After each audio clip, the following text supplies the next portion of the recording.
লালটা দিলে হইব না।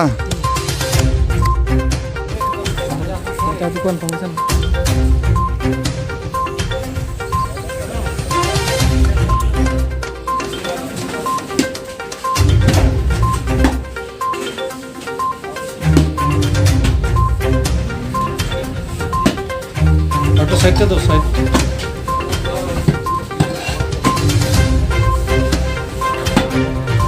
গ্রাম তুলে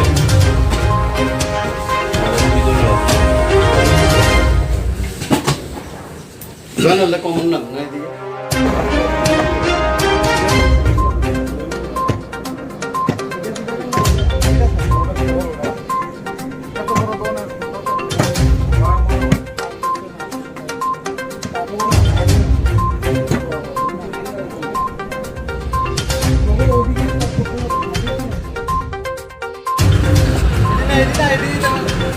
দাম দিয়ে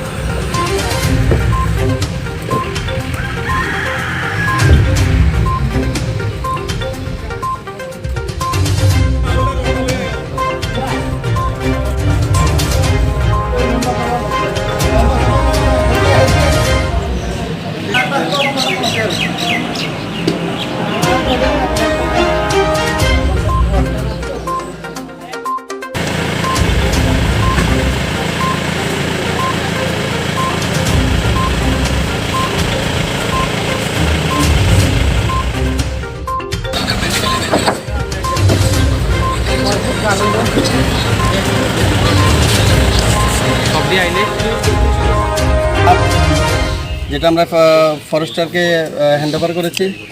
তাছাড়া আমরা গাঁজা প্রায় এখন অবধি 10 ড্রামের মতো বড় ছোট মিলে আমরা পেয়েছি। স্পেসিফিক এনডিপিএস কেসও নেওয়া হবে, যার বাড়ির যার জায়গাতে যার বসত বাড়িতে এগুলো পাওয়া গেছে। আর এই অভিযানটা বেসিক্যালি পুরো ত্রিপুরা পুলিশ আর টিএসআর ভাইয়েরা আমরা মিলে করছি এটা। এখানে চাপ থানার OC Sonamura, OC Jatrapur, OC Kalamchhara, OC Melaghar. আর তাছাড়া আমরা আজকে প্রায় 39টার উপরে যে চারা গাছের যে বেড আছে, বড় বড় বেড, বিশাল বড় বড় বেড, এগুলো আমরা নষ্ট করেছি। আর অভিযান চলছে আজকে পুরো দিন। অভিযান থেকে শুরু হয়েছে স্যার? অভিযান আমরা সকাল 6টা থেকে শুরু করেছি। সকাল ওইখানে একটা অপারেশন চলছে, এটা কোন অভিযান? না, এটা আমরা জানি না, এটা অন্য ইউনিট করছে। কিন্তু এই অপারেশনটা আমরা এক্সক্লুসিভলি জাস্ট ত্রিপুরা পুলিশ আর আমাদের টিএসআর ভাইয়েরা মিলে আমরা। আপনার কি মনে হয় এই গাঁজা বদ্ধপরিকর? আর তাছাড়া আমরা চেষ্টা করছি যেখানে চারা হয় বা যেখানে এইসব চাষাবাদ ওইসব জায়গাতেই আমরা হিট করার জন্য। আমরা গতবারও করেছি, আপনারা দেখেছেন সাকসেসফুলি অনেক বড় বড় আমরা ক্ষেত নষ্ট করেছি, গাঁজার ক্ষেতি। আর এবছরও আমরা করব। অলরেডি তো চারা গাছ একবার নষ্ট হয়ে গেছে, আবার আমরা আসবো। আর এই অভিযান চলতে থাকবে। Thank you sir.